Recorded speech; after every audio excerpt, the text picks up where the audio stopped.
Estamos estudando então sobre famílias na contramão do mundo, tentando aprender a partir das Escrituras como nós podemos cultivar famílias saudáveis, famílias felizes, que não se amoldam ao mundo.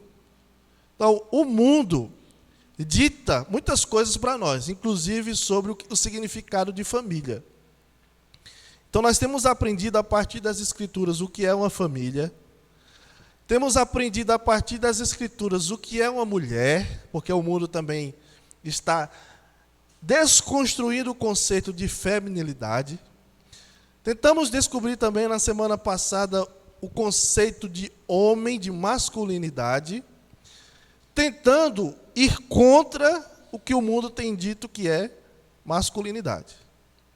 Então, nós temos, a partir das Escrituras, buscado uma orientação para nos ajudar a termos famílias que vão de acordo com os padrões de Deus e não de acordo com os padrões do mundo. Isso é muito importante porque, assim, quem é cristão, levante a mão. Então, se você é cristão, tudo que você faz tem a ver com a sua fé. Não tem como ser diferente. Se o que você faz, se a forma como você vive, se o que você faz, se o seu comportamento não tem a ver com o fato de você ser cristão, você está sendo cristão errado, certo? Então, os nossos pressupostos vai moldar a nossa vida, a forma como a gente vive.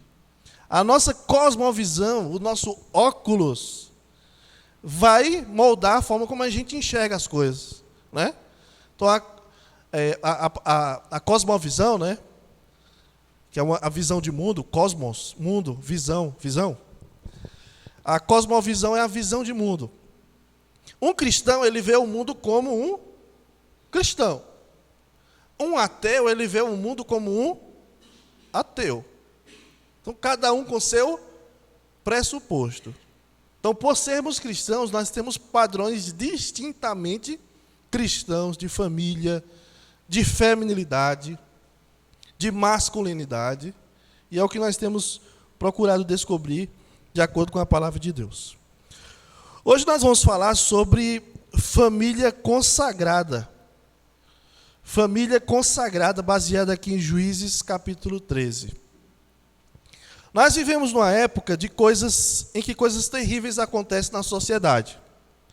Por conta disso, a gente acaba normalizando a maldade no mundo. As coisas assim são tão terríveis que às vezes a gente vê notícias ruins e nem mexe mais, nem comove mais o nosso coração. Porque o mundo está cada vez pior. Já foram ver o preço do arroz? Eu sempre caio nessa. Mas o mundo está cada vez pior. Está cada vez a maldade cada vez mais aumentando no mundo. Uma época em que os filhos matam pais, matam irmãos. Época de abusos e violência contra mulheres. Época onde a justiça com as próprias mãos é aplaudida, porque é como se não houvesse leis no país para punir o mal. E esse é o retrato do mundo que a gente vive, não é? Sim ou não? E esse é o retrato da época dos juízes. Na época dos juízes era desse jeitinho. Quando chega lá no capítulo, se eu não me engano, é o capítulo 19, tem a história do levita e a concubina.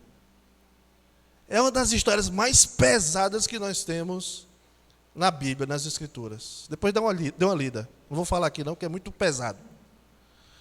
Mas há relatos nas Escrituras que são muito pesados, e é de uma época onde o mundo se esqueceu do Senhor. E é justamente a época dos juízes.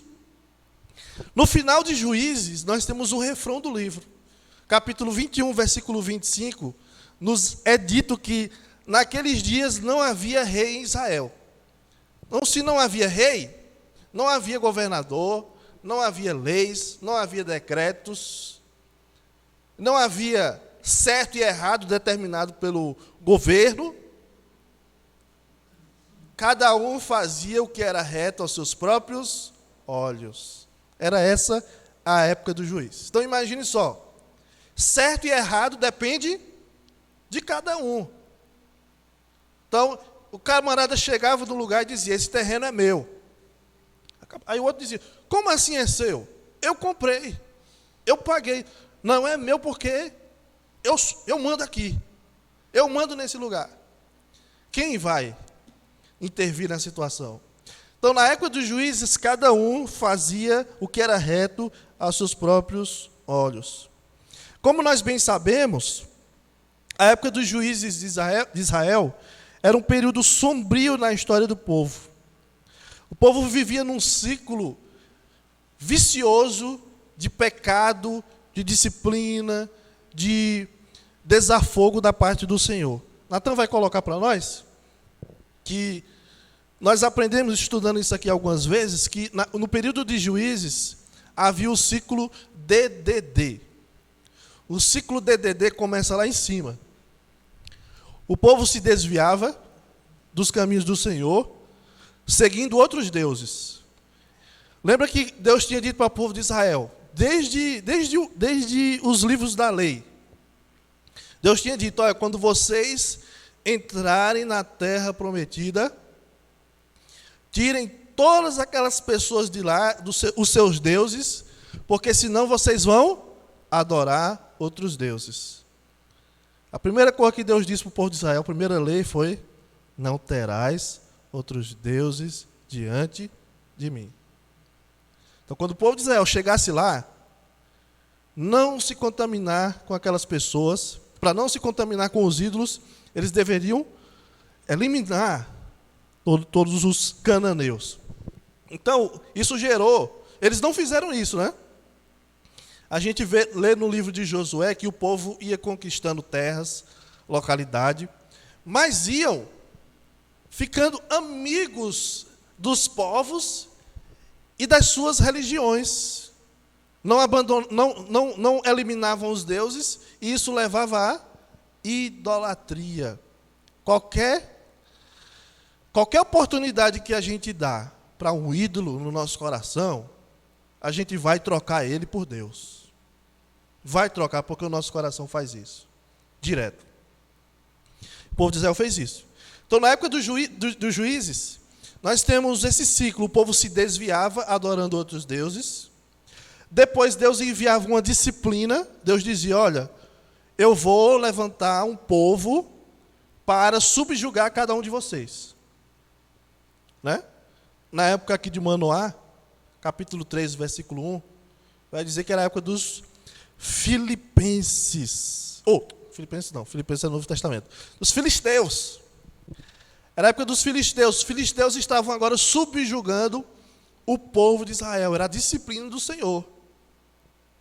Mas depois de um tempo, o povo sofrendo, o que é que eles faziam? Senhor, nós nos arrependemos. Perdoa-nos. Aí o que é que Deus fazia? O desafogo. Deus levantava um juiz, que funcionava como um líder político e religioso. Ele iria comandar, o povo de Israel, comandar um exército para lutar contra os opressores. Mas aí começava tudo de novo. O que é que acontecia? O povo se desviava, depois Deus disciplinava, o povo clamava, depois Deus desafogava o povo. Então era um ciclo de pecado, de pecado, de redenção. Queda, disciplina, redenção. Queda, disciplina, redenção. Então, enquanto o livro de Josué termina com Josué dizendo ao povo, olha, eu e minha casa serviremos ao Senhor, e vocês devem fazer a escolha de vocês também, o povo começa a fazer uma promessa. Não, nós não serviremos a outros deuses. O Senhor é único. O Senhor é Deus. Mas quando chega na época dos juízes, qual é o refrão? Cada um fazia o que era reto aos seus próprios olhos. Cada um fazia o que achava melhor. Imagine uma sociedade onde cada um faz o que acha melhor. Não é? Imagine isso. Uma sociedade que acha que o que vale a pena fazer qualquer coisa se isso te deixa feliz. Imagine uma sociedade assim. Era a época dos juízes. Uma época em que as pessoas desprezavam o Senhor Deus e a sua palavra. E isso não é muito diferente dos nossos dias. Esse é o mundo em que nós vivemos. O povo despreza o Senhor, rejeita o Senhor. Então, hoje eu quero trazer para os amados, de uma maneira até mais breve, eu não quero demorar hoje, essa programação é um pouquinho mais demorada hoje, mas eu quero falar então com os irmãos sobre uma família consagrada ao Senhor. Quais são as marcas de uma família consagrada a Deus? A primeira marca de uma família consagrada a Deus é um interesse pela orientação de Deus. Interesse pela orientação de Deus. Se você quer ter uma família consagrada a Deus, você não precisa pagar promessa, fazer promessa e pagar promessa. Você não precisa andar de joelho de uma ponta a outra em algum lugar. O que você precisa fazer é ter o interesse pela orientação de Deus. Então, Juízes capítulo 13, nós vamos ler até o versículo 8. Diz assim: os israelitas voltaram a fazer o que era mal aos olhos do Senhor. Por isso, ele os entregou nas mãos dos filisteus durante 40 anos. Veja aí, o ciclo DDD. Os israelitas voltaram a fazer o que era mal diante do Senhor. Voltaram, veja que ele está dizendo de novo. Aí quem entregou os filisteus nas mãos dos israelitas? Ou entregou os israelitas nas mãos dos filisteus? O Senhor. O Senhor puniu o povo, o seu povo amado, através de outro povo. Aí versículo 2. Havia um homem em Zorá, da tribo de Dan, chamado Manoá, cuja mulher era estéril, nunca lhe dera filhos. Mas o anjo do Senhor apareceu à mulher e lhe disse: és estéril e nunca deste à luz, mas engravidarás e terás um filho. Agora toma cuidado e não bebas vinho nem bebida forte. E não comas coisa alguma impura, porque engravidarás e terás um filho. Sobre a cabeça dele não passará navalha, porque o menino será nazireu de Deus, desde o ventre da mãe, e começará a libertar Israel do domínio dos filisteus. Então a mulher entrou e contou tudo ao marido. Um homem de Deus veio falar comigo. Seu semblante era como de um anjo de Deus. A sua aparência era temível. Não lhe perguntei de onde era, e ele não me revelou seu nome. Mas me disse: tu engravidarás e terás um filho. Por isso não bebas vinho nem bebida forte, e não comas coisa impura, porque o menino será nazireu de Deus, desde o ventre da mãe até o dia da sua morte. Então Manoá suplicou ao Senhor: Senhor meu, suplico-te que o homem de Deus que enviaste venha até nós mais uma vez e nos ensine o que devemos fazer ao menino que vai nascer. Então, na época de Manoá, com licença, na época de Manoá, os israelitas estavam sob o domínio dos filisteus, é dito isso no versículo 1. Mas aqui o povo não reclama da opressão dos inimigos. Eles estavam calejados, tão acostumados em ser parte de outros povos, que eles nem chegavam muitas vezes a reclamar da opressão. Estavam muito alinhados com os seus inimigos religiosamente. Cada um fazia o que achava mais reto aos seus próprios olhos. E é nessa circunstância, nesse mundo caótico, sem Deus, que Manoá e sua esposa, nós não sabemos o nome, recebe essa notícia de um anjo do Senhor, de que eles teriam um filho.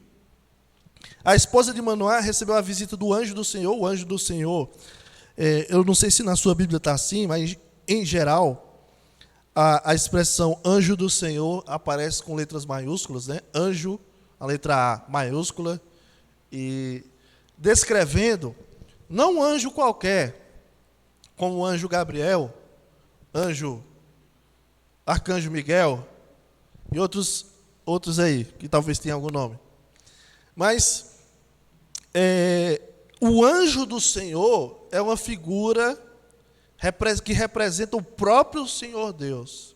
Alguns chamam de teofania, é o próprio Deus revelado ali através de um anjo.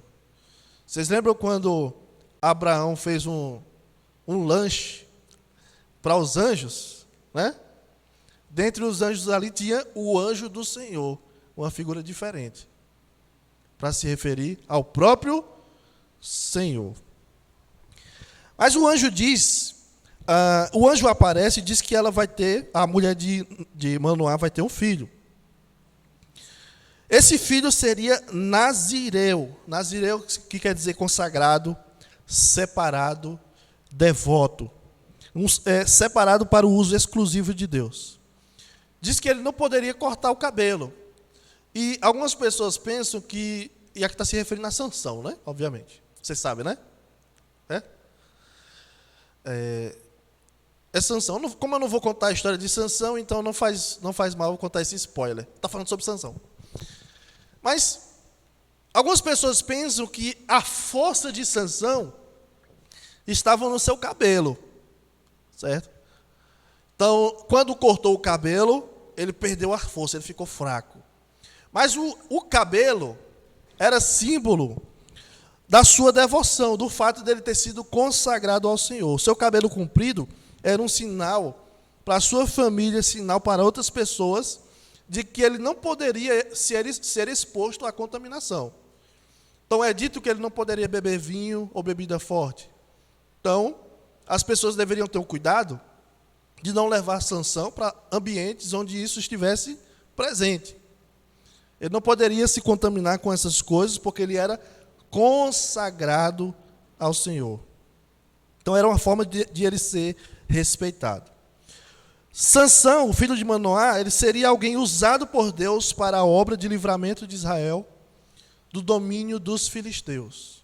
Então, naquela época em que os filisteus estavam subjugando o povo de Israel, Deus estava levantando um homem, Sansão, o menino de Manoá, para fazer uma grande obra naquela nação. Diante dessa grande responsabilidade, porque é uma grande responsabilidade, eu não sei quantos aqui já receberam um anjo do Senhor na sua casa, para dizer assim, olha, está chegando um menino aí, está chegando um varão aí, está chegando uma varoa, está chegando um bebê. Isso não acontece, né? Enfim, alguém pode dizer que acontece, mas isso não acontece. Ninguém recebe uma visita do anjo do Senhor para dizer, olha, está vindo um bebê aí, e ele vai ser presidente do Brasil. Imagine só. Né? Mas, diante dessa grande responsabilidade que Manoá terá, Manoá e a sua esposa terão, Manoá entende que aquilo vinha do Senhor, era a palavra de Deus por meio do seu mensageiro, o anjo do Senhor. E aí Manoá tem um grande interesse em entender quais foram as palavras do anjo. Porque quando o anjo vai até a casa de Manoá, vai até a mulher de Manoá, Manoá não está presente.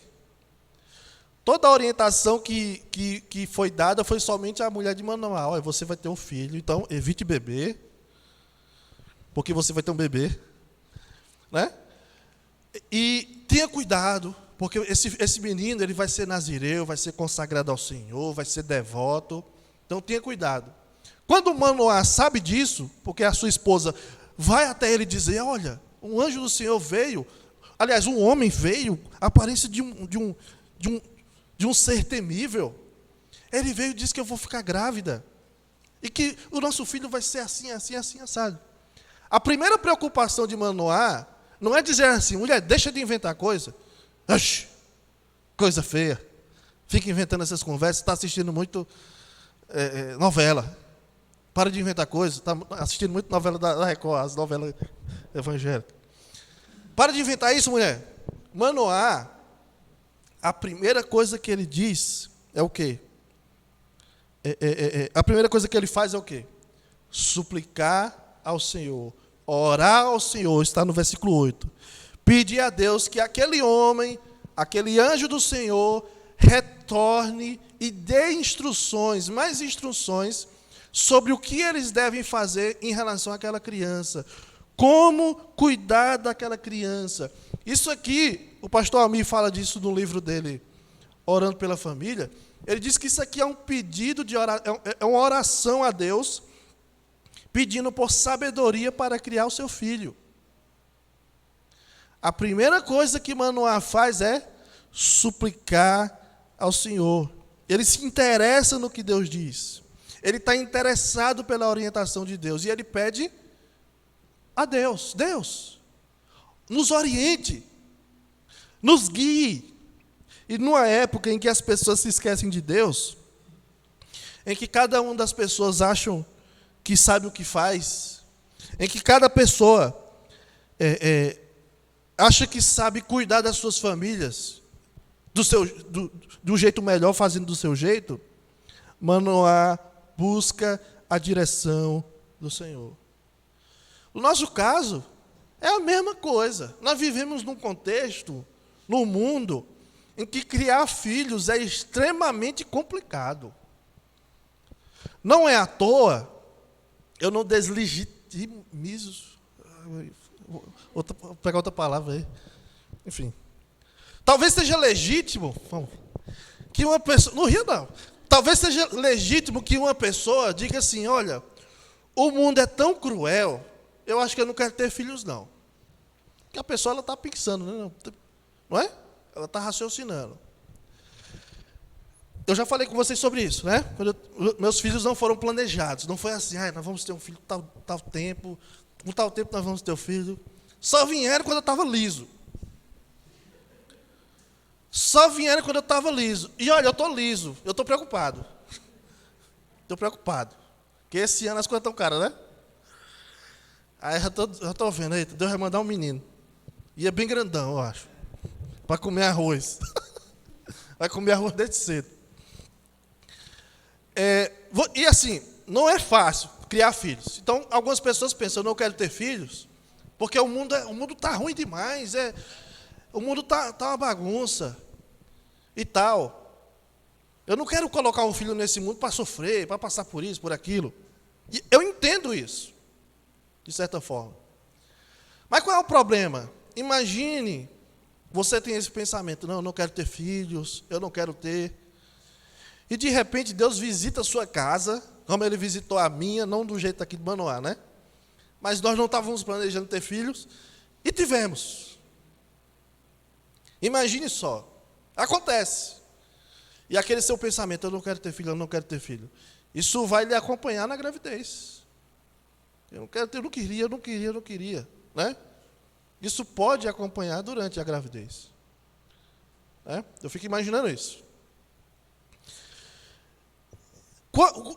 A melhor coisa que você pode fazer quando Deus visita a sua casa, né? Não é a cegonha que visita, é Deus. A melhor coisa que você pode fazer é pedir a orientação de Deus para criar filho nesse mundo. Esse mundo não presta mesmo. Esse mundo é cruel. É desgraça após desgraça. As pessoas aprendem coisa ruim na escola já. Né? Todo mundo sabe aqui que o mundo está um caos. E não é fácil criar filho no mundo. A gente fica, às vezes, até perturbado. Rapaz, como vai ser daqui a 10 anos, meu filho? Ixi, eu não quero nem pensar, eu vou logo tomar meu remédio. Né? Dá logo uma coisa. Mas o que é que Manoá faz, irmãos? Senhor, nos oriente sobre o que nós devemos fazer. Nos dê sabedoria. Então é um interesse pela orientação de Deus. Como nós vamos criar uma família consagrada? Busque a orientação do Senhor. Deus, eu preciso de orientação do Senhor. Algumas pessoas não querem casar por causa disso também. É tanta gente se divorciando. Diz que na pandemia, a taxa de divórcio em Portugal, que já era grande, né, era cerca de 50%, se eu não me engano, dos casamentos davam em divórcio. É uma taxa muito alta de divórcio. Mas depois da pandemia chegou a mais de 90%. Aí a pessoa diz, eu vou casar para me separar logo. Né? Em português vai dizer, eu vou me casar para que eu me separe. Né? O português vai logo pensar assim. Né? Cristiano Ronaldo falando. Aí eu vou me casar para ficar separando? O mundo do jeito que está? O que a gente faz? Igual a Manoá. Busca a orientação no Senhor. Você não pode simplesmente dizer, eu não quero isso, eu não vou fazer isso, eu não quero ter uma família, não quero constituir, eu não quero ter isso. Busque a orientação do Senhor. Interesse pela orientação de Deus. Se você quer ter uma família consagrada, busque o Senhor.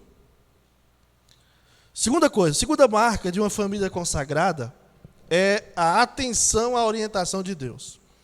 Não basta você buscar o Senhor em oração, mas quando você busca a direção de Deus, Ele vai lhe dirigir. Ele vai nos dar um norte. Mas a gente precisa fazer o quê? A gente não pode ficar com boca aberta. Sabe o que é boca aberta? Tem essa expressão aqui? Fulano é boca aberta. Quem é o boca aberta? Você fala com ela, ela fica... Hã? Ela fica boiando, moscando. Você fala com ela, ela fica lerdando. Ei, cuida. Hã? Lerdando. Sofrendo de adolescentíase.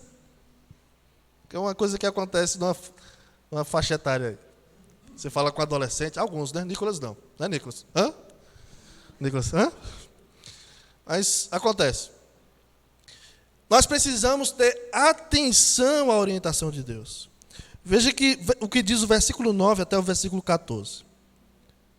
Depois que Manoá ora, versículo 9. Deus ouviu a oração de Manoá. E o anjo de Deus foi falar com a mulher mais uma vez, quando ela estava sentada no campo. Mas Manoá, seu marido, não estava com ela. Então a mulher correu depressa até a sua casa para dar a notícia ao marido e lhe disse: apareceu aquele homem que veio falar comigo outro dia. Então Manoá se levantou e seguiu sua mulher. Quando chegou perto do homem, perguntou-lhe: és tu o homem que falou com minha mulher? Ele respondeu: sou eu. Então Manoá disse: quando as tuas palavras se cumprirem, como devemos criar o menino? E o que ele fará? O anjo do Senhor respondeu a Manoá: tua mulher terá de cumprir tudo o que lhe ordenei. Ela não poderá comer de nenhum produto da videira, não beberá vinho nem bebida forte, nem comerá coisa impura. Cumprirá tudo o que lhe ordenei. Então Deus ouviu a oração de Manoá, meus irmãos, e mais uma vez o anjo aparece à sua esposa. Então ela procurou o marido, dessa vez, procurou o marido depressa, para ouvir as orientações quanto ao cuidado com aquela criança que iria nascer. A gente pode destacar duas atitudes aqui de Manoá que demonstram o interesse dele de manter uma família devotada ao Senhor. Não só ter um filho consagrado ao Senhor, mas a sua família consagrada ao Senhor. Primeira coisa que a gente destaca aqui da atitude de Manoá é que ele manifesta certeza em relação ao que o anjo lhe disse. Olha o que diz o versículo 12. Manoá diz para o anjo, quando as tuas palavras se cumprirem, como devemos criar o menino? E o que ele fará? Manoá não diz assim: anjo, se isso acontecer, o que é que a gente deve fazer se isso acontecer? Manoá não fala isso. Ele fala o quê? Quando isso acontecer, ele manifesta certeza com relação à palavra que vem de Deus.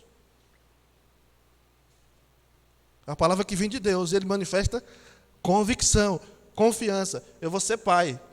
E por que isso é interessante? A mulher de Manoá era o quê, de acordo com o texto que a gente leu? Estéril. Veja, ela não era infértil. Infertilidade tem tratamento, eu não sei daquela época, Mas infertilidade tem tratamento. Quando a Bíblia fala de infertilidade aqui, está dizendo que ela não podia ter filho. Não podia. Ele poderia fazer igual Sara, né? Eu vou ter você, pai. Mas qual é a atitude dele? Quando isso acontecer, como é que nós vamos criar o menino? Ele confia. Rapaz, não é que eu vou ser pai mesmo? Mas me diga aí o que é que a gente deve fazer, quais as instruções que a gente deve ter. Então, Manoá confiava na palavra do Senhor. Isso aqui é importante. Então, a gente não consegue ter atenção à orientação de Deus se eu não confio no que Ele diz. Se eu não confio na sua palavra. Que é justamente a não confiança na palavra de Deus que faz com que muitas pessoas criem suas famílias com base em visões de mundo que não vêm de Deus. Padrões que não vêm de Deus. Já viu a educação positiva? Se lá já estudou isso? A educação positiva. Não diga não para o seu filho, não. Não brigue, não. Deixa o bichinho. Mas ele fez o S e ao contrário. Não, mas deixa. Você não pode dizer nada. Aí teve uma influencer. Sabe que influencer é aquela pessoa que tem milhões de seguidores, mas ninguém sabe quem é. A influencer. É o famoso quem? Você diz, não tem fulano famoso? Aí você diz, quem? Se você não conhece. Famoso quem? Aí que a influencer ficou revoltada porque o seu filho estava numa apresentação da escola, apresentação do Dia das Mães, e o menino estava meio assim, sem querer cantar, estava meio triste. Aí a professora estava assim para ele, vai, você consegue, vai, incentivando. Né? Vai, você não estava negando nada dele. Aí a mulher ficou revoltada, a mãe, porque disse assim, que não pode ir contra os sentimentos dele. Se ele estava triste, então ele deveria chorar, deveria... Só que ela estava incentivando o menino. Isso é influência da educação positiva. Que você tem que deixar a criança ir se descobrindo e tal. Não diga não faça isso, não diga que não pode isso, não diga que não sei o quê. Né? Educação positiva. Aí o crente ele diz, não, eu não posso dizer não. Eu não posso disciplinar o meu filho porque eu aprendi educação positiva. Oxi, vai ler a palavra. A Bíblia diz que eu tenho que criar a criança, desde pequeno o caminho que deve andar. Isso vai fazer com que eu diga não pode, não faça, que eu coloque de castigo. Por que eu estou dizendo isso? O mundo, ele vai dizendo um monte de coisa para a gente. E a gente vê quem está do nosso lado fazendo isso. E a gente pensa, não, eu acho que eu tenho que fazer assim também. Mas, irmão, você não diz que é cristão, que segue a palavra? A atenção à orientação de Deus deve nos levar a fazer como Manoá. Confiança, convicção de que o que vem de Deus, eu devo seguir. Certeza no que Deus diz. Outra coisa aqui que a gente destaca de Manoá é que ele está interessado na orientação de Deus sobre a maneira como ele deve criar o seu filho. No versículo 12 que eu vou ler novamente, ele diz: quando as tuas palavras se cumprirem, como devemos criar o menino? O que ele fará? Como é que deve ser a criação dele? Como é que a gente deve fazer? Ele busca isso aonde? Em Deus. A orientação para criar seus filhos, ele busca aonde? Em Deus, no Senhor.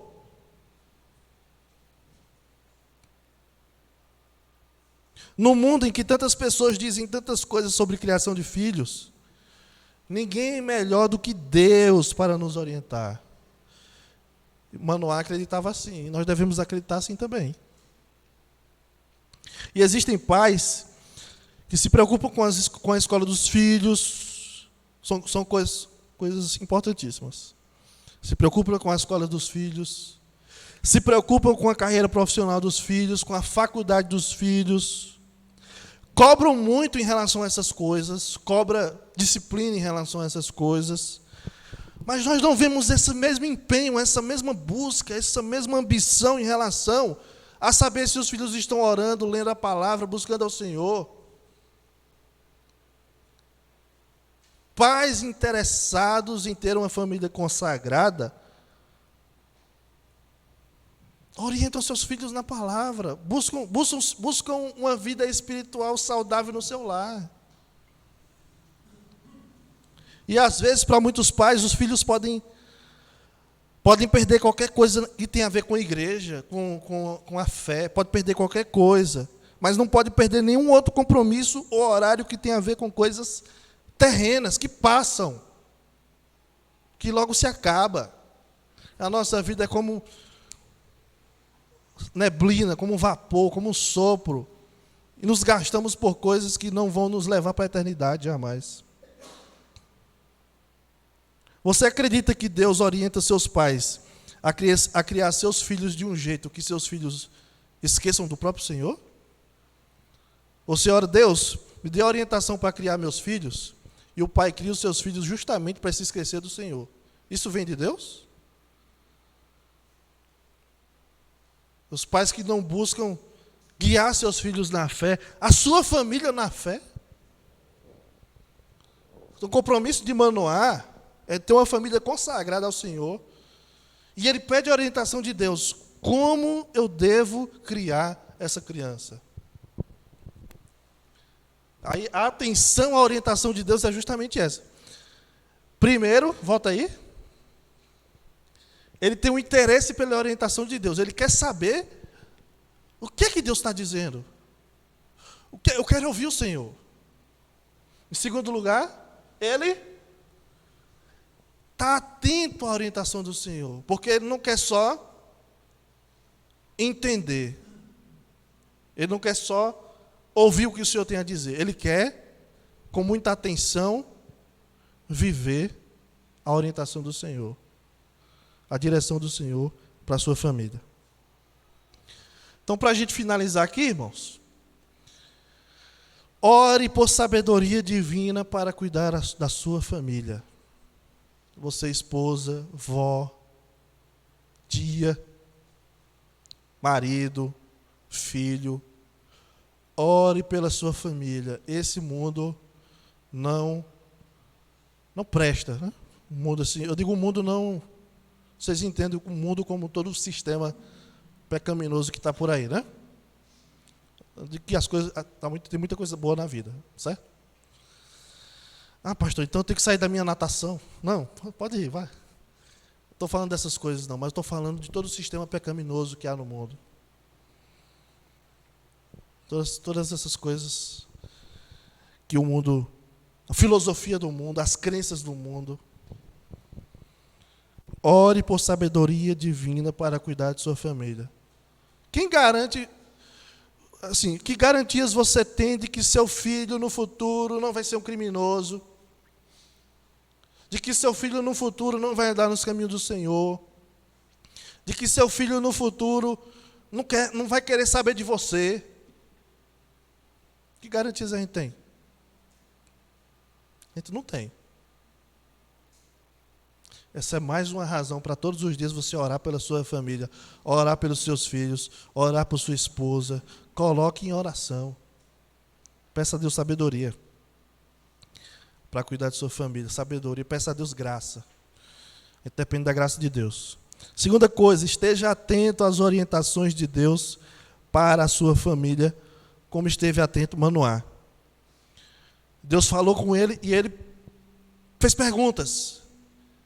Como é que eu devo fazer? O que é que a gente tem que fazer? Isso é atenção, atento aos detalhes. O que é que Deus está falando comigo? O que é que Deus quer dizer para mim? O que é que eu preciso fazer no meu lar, na minha casa? Irmãos, foram 4 mensagens esse mês. Se entrar no mês de junho, não mudar nada na sua família, é porque você não esteve atento à orientação de Deus para a sua vida, para a sua casa, para a sua família. Algo tem que mudar. Você tem que sentir uma perturbação por entender que precisa fazer algo mais, lutar mais pela sua família. Quem está atento às orientações de Deus, sente isso. Em terceiro lugar, coloque as necessidades espirituais acima das demais no seu lar. A sua família tem necessidades espirituais da palavra, da oração, do jejum, de ir à igreja. A sua família tem necessidade de conversar com pessoas sobre Jesus. Tem necessidade de ouvir de novo o Evangelho. Tem necessidades espirituais. Mas você está lutando pelo quê lá?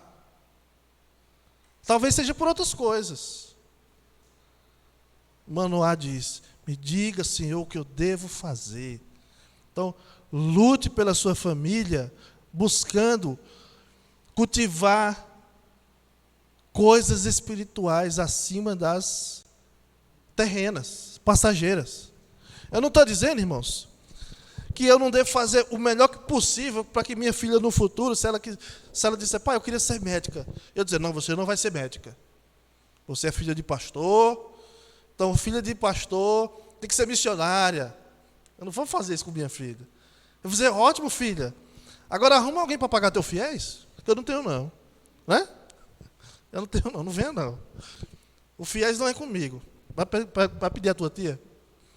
Mas eu não estou dizendo que eu não devo incentivar meus filhos a uma boa profissão, um curso, uma boa vida acadêmica, ou seja lá o que for. Se meu filho um dia quiser, pai, eu quero ser streaming de games, eu digo, ótimo, ganha bem, os pais ficam na boa, ótimo.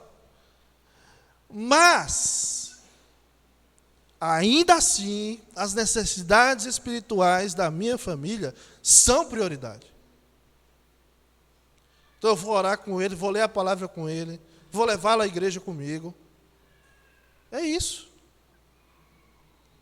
A preocupação de que minha família seja consagrada a Deus. Siga a orientação de Deus. Amém? Oremos. Ó Deus, muito obrigado, Senhor, pela Tua palavra.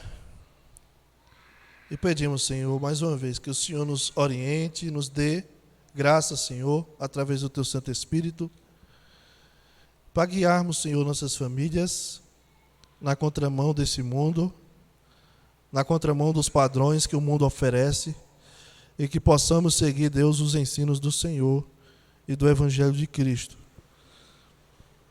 E Deus, se há pessoas aqui que não conhecem a Cristo como Senhor e Salvador de suas vidas, não se rendeu ainda, Deus, não abandonou seus pecados, não se arrependeu do seu pecado e não se chegou aos teus pés, Deus, que o Senhor traga essas pessoas para perto de Ti. Em nome de Jesus nós oramos. Amém.